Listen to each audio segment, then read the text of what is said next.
Olimlarni ba'zilar aytgan ekanlarki, qiyomat kunidagi eng savol javobning og'iri menga shuki, bilding, nimaga amal qilding degan savoldan qo'rqaman degan ekanlar. Mana shu biz ham bilyapmiz hammamiz birodarlar. Nimaga amal qilding degan savol bor bizga.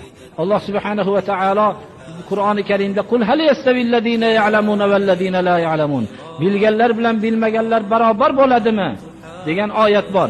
Buni ko'pchiligimiz bir taraflama tushunamiz. Ya'ni bilganlar bilan bilmaganlar barobarmi? Bilganlarning darajati juda baland bo'ladi deb tushunamiz. To'g'ri, oyatning ma'nosi shunday.